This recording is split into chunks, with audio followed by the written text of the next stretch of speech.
माणसाला अनादी काळापासून जंगल आणि जंगलातल्या वन्यजीवांबद्दल सुप्त असं कुतूहल आहे. निसर्गातील अनाकलनीय गोष्टींमुळे त्याला आश्चर्य वाटत राहतं. घनदाट झाडींमध्ये रमणारे हे जीव सिमेंटच्या जंगलात राहणाऱ्या माणसांना क्वचितच पाहायला मिळतात. त्यामुळे या प्राण्यांचा वावर, त्यांचा अधिवास, त्यांचं मिलन, पिल्लांचा सांभाळ अशा गोष्टी फक्त जंगलात पाहायला मिळतात. पण मग कधीही, कुठेही, केव्हाही जाऊन चालत नाही. त्यासाठी जंगलांची माहिती सांगणारं कोणीतरी बरोबर हवं आणि ते सुरक्षितही असतं. मग यासाठी जंगल सफारी हा एकदम उत्तम पर्याय असतो. हो, पण मग नक्की आज कुठल्या जंगल सफारीबद्दल आपण पाहणार आहोत? तर मध्य प्रदेशातील कान्हाचं जंगल आज आपण या व्हिडिओतून पाहणार आहोत. कमाल असं जंगल, कमाल असं तिथलं निसर्ग सौंदर्य आणि त्या जंगलाची सुंदर अशी सफारी मी आज तुम्हाला या व्हिडिओच्या द्वारे घडवणार आहे. अप्रतिम असं निसर्ग सौंदर्य, वाघाबरोबरच इतर वन्य प्राण्यांचा मुबलक वावर असणारं हे जंगल बारासिंगा या दुर्मिळ हरिणाचं पृथ्वी तलावरचं एकमेव घर आहे. मंडळी, चला तर पाहूया मग इथले प्राणी, पक्षी आणि वन्यजीवांचं माहेरघर असणारं कान्हाचं एक अनोखं विश्व.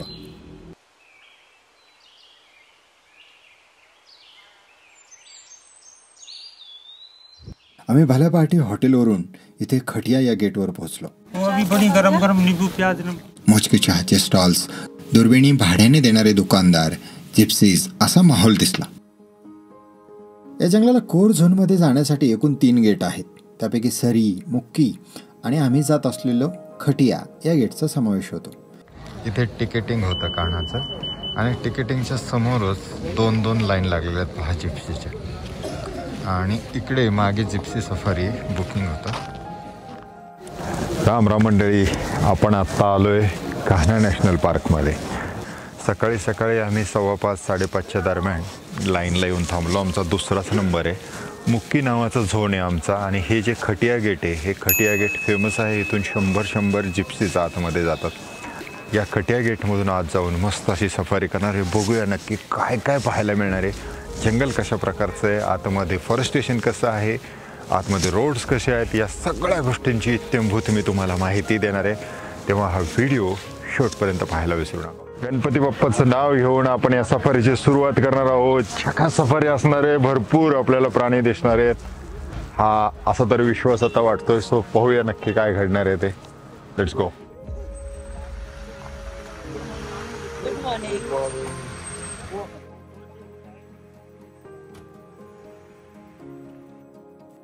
गाड्या सुरू झाल्या.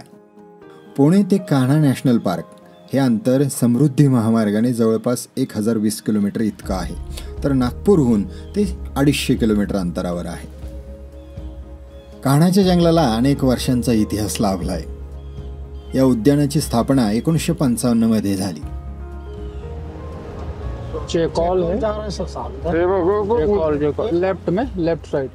त्याआधी हे उद्यान हलुण आणि बंजर या 2 अभयारण्यामध्ये विभागलं गेलं होतं. हे जंगल MP-च्या मंडला आणि बालाघाट या 2 जिल्ह्यांमध्ये पसरलंय. यहाँ से स्टार्ट होगा सर जंगल. यहाँ से हाँ, व्हाइट वाला बोर्ड है, ये कोर और बफर का बॉर्डर लाइन है. ये कोर जोन में आ गए अपन लोग. पीछे वाला बफर जोन है, विलेज के आइट साइड के जो जंगल वो बफर जोन है. ओके. मंडळ, हे जंगल 1949 स्क्वेअर किलोमीटर मध्ये पसरलंय. हा विस्तार फिरायचा विचार केला तर तो फारच मोठा आहे. यापैकी 940 स्क्वेअर किलोमीटर हा कोर झोन, तर 1009 स्क्वेअर किलोमीटर हा बफर झोन आहे. आणि या जंगलाचं मोठं आकर्षण म्हणजे पट्टेरी पिवळा वाघ. हे जंगल पानगळी प्रकारचं आहे. इथे सर्वत्र सालाची तुम्हाला उंच झाडं दिसत राहतात. त्यामुळे उन्हाळ्यातही जंगल एकदम हिरवं असतं. या कान्हाच्या जंगलाला खरं वैभव देतात तिथली सालाची झाडं. ही अतिशय मजबूत आणि टिकाऊ असतात. ब्रिटिश काळात रेल्वेच्या रुळाखाली टाकण्यात येणाऱ्या स्लीपर्ससाठी हे लाकूड वापरलं जायचं. त्यामुळे खरं तर याची खूप तोड झाली. या जंगलाच्या सौंदर्याबद्दल खूप ऐकून होतो, आज पाहिलं. यहाँ से एंट्री था पहले. अच्छा. तिसली नावाचं गाव आहे, हे स्टॉप आहे. इथे पहिली जुनं गेट आपण ज्याला म्हणूया. ये फर्स्ट वालों का है, VIP रेस्ट हाउस. कोई VIP के थ्रू आएंगे तो यहाँ रुकेंगे आपको। ज्यावेळी कान्हा उद्यान व्याघ्र प्रकल्प म्हणून घोषित केलं गेलं त्यावेळी आतली सगळी गावे इतरत्र हलवण्यात आली. जिथे पूर्वी मानवी वस्ती होती तिथे आता मोठाली गवताळ कुरणं झाली आहेत. त्यामुळे हरणांबरोबर अनेक शाकाहारी प्राण्यांची इथे मोठ्या प्रमाणावर पैदास झाली. सुंदर है. वो ग्रास बढ़ाने के लिए फेंस किए। अच्छा अच्छा. घास को बढ़ाने के लिए पूरा ग्रोथ होने के बाद ये फेंसिंग हटा देंगे, फिर जानवर घूमते रहेंगे, खाते रहेंगे, अच्छा. उसके लिए है। मध्य प्रदेशातील कान्हा व्याघ्र प्रकल्पाचं जंगल म्हणजे प्रत्येक निसर्गप्रेमीसाठी एक मेजवानीच.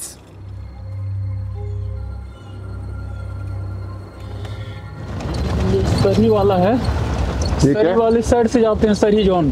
अच्छा, इधर सरी के लिए जाते. हवेत गारवा होताच. सुरुवातीला गवतावर बर्फ पडल्यासारखं वाटणारे गवत दिसलं, पण हे बर्फ नसून गवतच आहे असं नंतर कळलं. कान्हाच्या जंगलात फिरण्यासाठी 4 झोन केलेले आहेत. कान्हा, सरी, मुक्की आणि किसली. पैकी सकाळी कान्हा तर दुपारी मुक्की अशा 2 सफरे आम्ही केल्या. ये 2000 स्क्वायर किलोमीटर के एरिया से फैला हुआ है जंगल, यस. जिसमें से 20% ही ओपन है, 80% क्लोज है। अच्छा. 20 को फिर 4 जोन में डिवाइड कर दिया, तो 1 जोन में ओनली 5% ही ओपन है। Leopard, wild dog, sloth bear,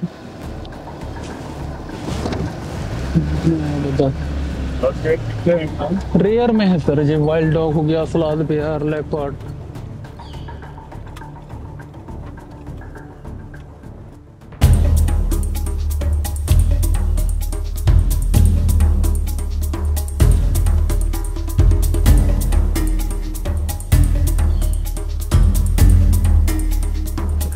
start होगा सर यहाँ से कान्हा जोन। अभी तक किसली में थे, इससे भी जा सकते, इससे भी जा सकते हैं। अगर इस साइड कहीं आवाज आ रही है तो अपने इधर से भी जा सकते थे, इसलिए आवाज सुनने के लिए रुकते हैं इस तिराहे पे। 2006च्या जनगणनेनुसार इथे 131 वाघ होते. याशिवाय जंगलात अस्वल, बारासिंगे, हरणं, रानकुत्री, बिबटे, चितळ, सांबर, गवे, कोल्हे, माकडं, तरस, नीलगाई, काळवीट असे खूप प्राणी आहेत. कल मॉर्निंग में यहाँ दिखी थी, यहाँ पे कल यहाँ दिखी थी एक मॉर्निंग में, ये भी बच्चे टाइगर के कप्स थे, बच्चा था। ये है कान्हा मैदान जी, कान्हा मैदान। यहाँ पहले कान्हा करके विलेज था, इसी के नाम से पूरा जंगल का नाम रखा है कान्हा नेशनल पार्क। जंगलात सफारी करताना धुळींच्या अंगावर येणाऱ्या लोटांपासून संरक्षणासाठी स्कार्फ, मफलर यासारख्या गोष्टी जरूर वापराव्यात. धुकं, थंडी आणि जागोजागी झाडीतून खाली डोकावणारा सूर्य आम्हाला सर्वत्र दिसत होता.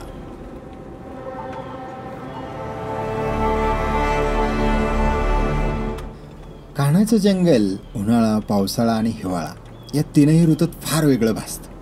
इथला हिवाळा भलताच थंड असतो, अगदी सहन न होणारी थंडी असते बाबा इथे. तर उन्हाळ्यात पानगळीने खुलं झालेलं असतं जंगल.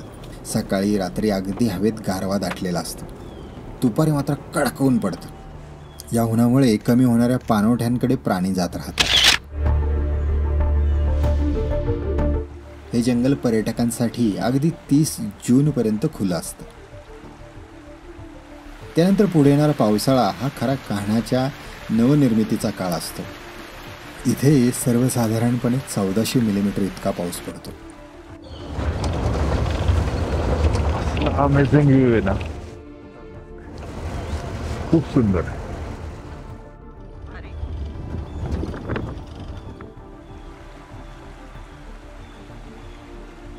आता या जंगलाला कान्हा नाव का मिळालं यासाठी अनेक संदर्भ सांगितले गेले. मग कोण कथा, दंतकथांचा उल्लेखही इथे करतात. कोण सांगतं इथल्या एका खास प्रकारच्या मातीमुळे या जंगलाला कान्हा नाव मिळालं, तर गाईडच्या मते कान्हा नावाच्या गावामुळे इथे हे नाव दिलं गेलं. याशिवाय एका ऋषीमुनींच्या नावावरूनही हे नाव दिलं गेल्याचं सांगितलं गेलं. खरं कान्हाच्या जंगलात पक्ष्यांच्या असंख्य प्रजाती आहेत. इथे देशभरातून काही जगभरातून अनेक पक्ष्यांचा मागोवा घेण्यासाठी येतात. इथल्या वाटेवरून जाताना आम्ही वाळलेल्या झाडांच्या शेंड्यावर गिधाडं पाहिली. थांबून यांचं जरा निरीक्षण केलं. यांची संख्या फार झपाट्यानं कमी होते, कारण पाळीव गुरांना पेनकिलर म्हणून दिलं जाणारं डायक्लोफेनॅक सोडियम हे औषध, या औषधांमुळं या मेलेल्या जनावरांना खाऊन ही गिधाडं मारतात. इथे वाळलेल्या झाडाच्या खोडामध्ये खर करून बसलेलं एक घुबड दिसलं.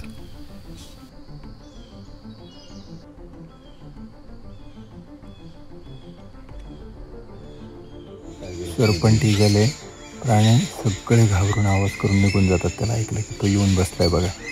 त्याला हाकलून देण्यासाठी किती जण आवाज करतात.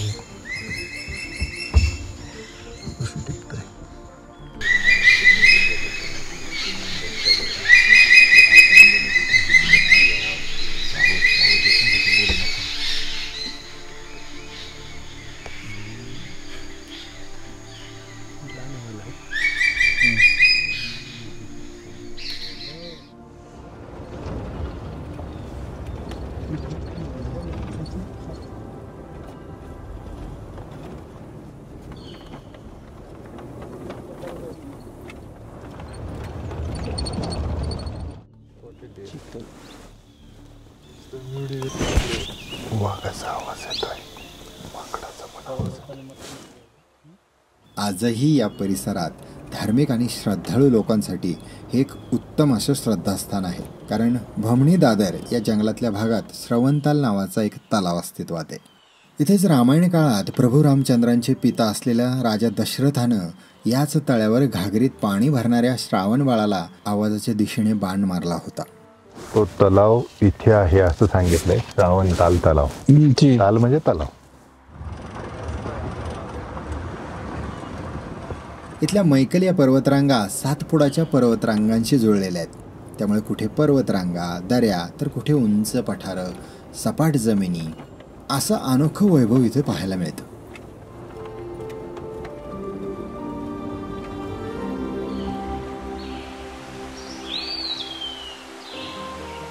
इथल्या बंजर नदीवरून या भागाला बंजरचं खोरं हे नाव पडलंय.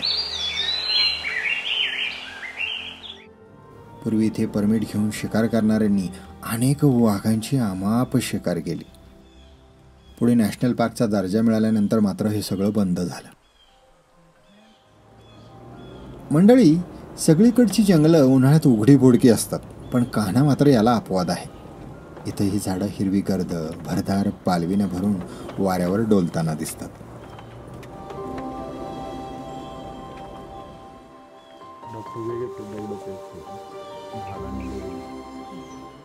कान्हाची सगळी गवती कुरणं या व्याघ्र प्रकल्पाचा आत्मा आहेत. खरं तर ही सगळी पूर्वी उठवलेल्या गावांची गावठाणं आहेत.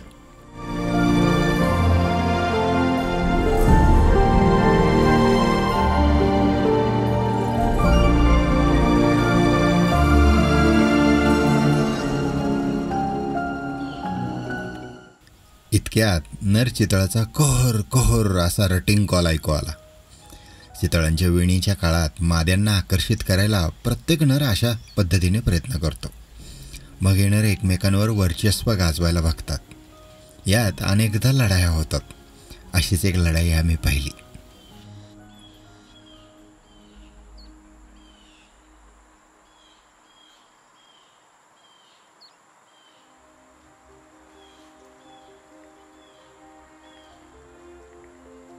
कानामध्ये आल्यानंतर बारासिंगा दिसणार नाही असं होणार नाही.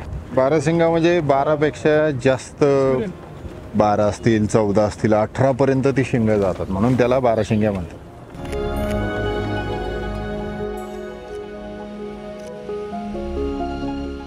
या जंगलाचं सगळ्यात मोठं आकर्षण म्हणजे बारासिंगा. हा बारासिंगा खरं तर या कान्हाचं वैशिष्ट्य आहे. अगदी नामशेष होता होता ही उपजात वाचली आहे. फार कमी संख्या झाल्यानंतर वन खात्याच्या अथक प्रयत्नामुळे या दुर्मिळ अशा जीवाचं संरक्षण आणि संवर्धन केलं गेलं. मंडळी, हा प्राणी इथे न चुकता पहा, कारण जगात कुठेही इतरत्र तुम्हाला ही उपजात पाहायला मिळत नाही.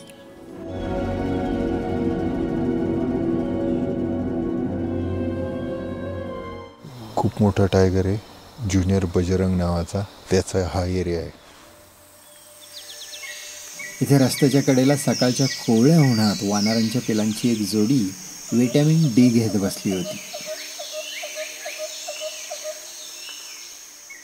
आता आम्ही सेंटर पॉईंटकडे चाललोय नाश्त्यासाठी. बघूया कुठलं दर्शन होत आहे का ते. आता आपण आलोय कान्हा नॅशनल पार्कमध्ये आणि कान्हा नॅशनल पार्कमध्ये आपण इथे नाश्ता करायला थांबलोय. हा सेंट्रल पॉईंट आहे कान्हा नॅशनल पार्कचा आणि सुंदर असं इथे 12 शिंगांच्या शिंगापासून बनवलेले एक कमान आहे जिथे नावलेले कान्हा राष्ट्रीय उद्यान. कान्हाच्या जंगलात मध्यवर्ती ठिकाणी सकाळच्या चहा नाश्त्यासाठी हॉटेलची सोय आहे. इथे वॉशरूम्स आणि इतर इमारती पण आहेत. आपलं नाश्ता दिलेला आहे. दादा बसलाय आणि आता काय काय नाश्त्याला आहे दादा? सँडविच आहे, पराठा आहे. या ठिकाणी पर्यटकांसाठी निसर्ग परिचय केंद्र ही आहे. या आंतरराष्ट्रीय दर्जाच्या निसर्ग केंद्रात कान्हातील भौगोलिक परिस्थिती, वातावरण, त्यातील बदल, वन्यजीव, त्यांच्या घडामोडी, महत्त्व, वन, जीव, मानव यांचा संबंध याबद्दल माहिती देणारे फलक, चित्र, फिल्म्स, मॉडेल्स लावलेले आहेत. त्यामुळे पर्यटकांना या निसर्गाबद्दल जाणीव निर्माण होऊन निसर्गाप्रती आपली जबाबदारीही कळते. मला हे निसर्ग परिचय केंद्र खूप आवडलं.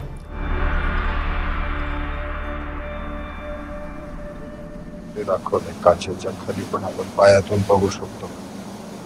पूर्ण जंगलाचा एरिया त्याचं मॉडेल बनवलेलं आहे सुंदर असं. या जंगलात गोंड आणि बैगा हे आदिवासी पाडे होते. या जमाती त्या काळात पूर्णपणे रानांवर अवलंबून होत्या.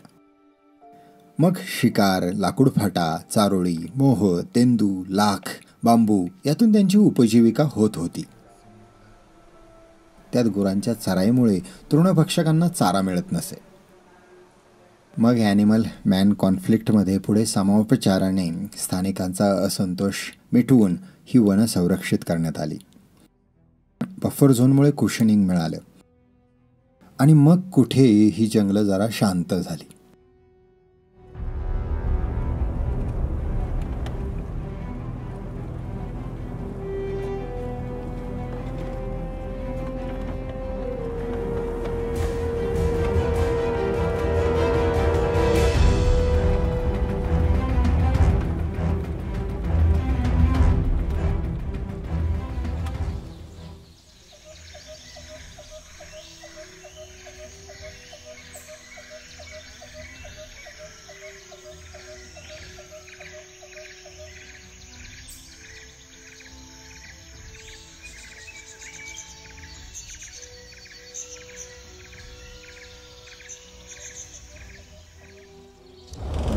नैना नावाच्या फिमेलचा एरिया आहे हा.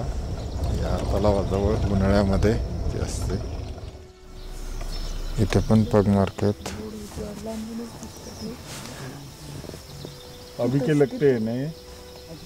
त्या पग मार्क करून इकडे टायगर गेले असं वाटतं.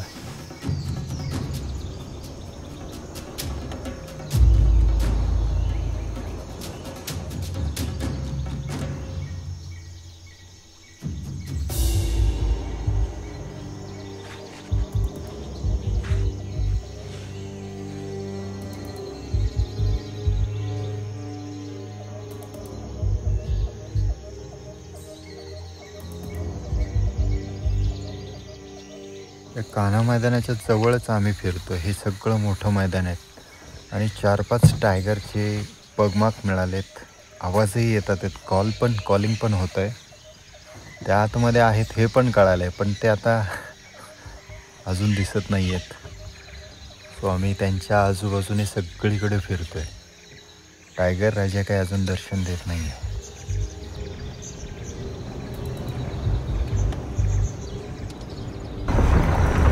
एक आवाज ऐकला आता.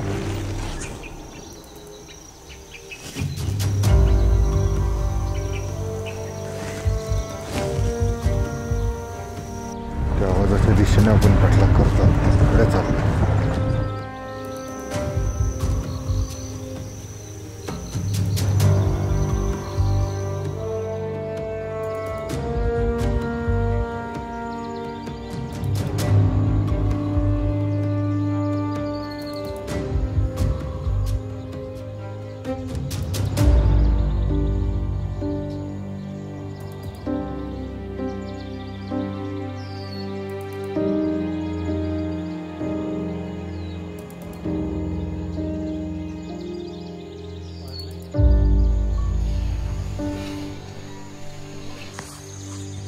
टायगरचं सायटिंग झालेलं नाही आहे. आम्ही फक्त त्याचे आवाज ऐकत अंदाज घेत इथे उभं राहायचं का तिथे उभं राहायचं एवढंच ठरवतं आहे. मुख्य एरियात आहोत आत्ता, पण डीजे टायगरचा एरिया हा डीजे टायगरचा मी वाट पाहतोय त्याची अंदाज घेत. हे जे माझ्या मागे झाड दिसते ना, त्या झाडावरती नाखून दिसतात ते तुम्हाला, तर ते नखं आहेत टायगरने वर पडलेली मागच्या वर्षीची आहेत. आता ते पाणी पडल्यामुळे काळी झालीत, पण टायगर अशा प्रकारे मार्किंग करतो स्वतःच्या एरिया. एकदा झाडावरती असं नखांनी खरडतो किंवा युरिन स्प्रे करतो. अशा प्रकारे प्रत्येक टायगर आपला एरिया मार्क करत असतो. मला हे जंगल फारच आगळं वेगळं वाटलं. एकतर प्रचंड मोठा विस्तार, नानाविध अधिवास, डोंगर, दऱ्या, सालांच्या झाडांची गर्दी, अथांग पसरलेली कुरणं, अशा वैविध्याने नटलेला हा परिसर आहे. त्यामुळे प्राणी आणि पक्षी यांचे कितीतरी प्रकार आपल्याला इथे दिसत राहतात. आम्हाला सफारीमध्ये वाघाने दर्शन दिलं नाही. खूप कॉल्स ऐकू आले, जवळ असल्याचं जाणवलंही, पण वाढलेल्या गवतांच्या कुरणांमुळं हे काही शक्य झालं नाही. अंधार पडायला लागला आणि आम्ही परतीच्या मार्गावर आहोत. तो 6 वाजता सफारी संपते. हो, आणि असं म्हणतात ना की तुम्ही वाघाला पाहण्याआधी त्याने तुम्हाला 10 वेळा तरी पाहिलेलं असतं. तसं मात्र नक्कीच झालं असावं. या जंगलात वाघ बघायला मिळाला नसला तर या जंगलाचं अफाट सौंदर्य डोळ्यात साठवण्यासारखं आहे हे मात्र कळलं. इथले पक्षी, वनसंपदा आणि इतर प्राण्यांमुळे सफारी मोठी आनंदमयी झाली. पाहत राहा आपलं चॅनल सोमनाथ नागवडे. निसर्ग पहा, फिरत राहा, शिकत राहा. आयुष्य सुंदर आहे, पाऊस मजेत जगत राहा.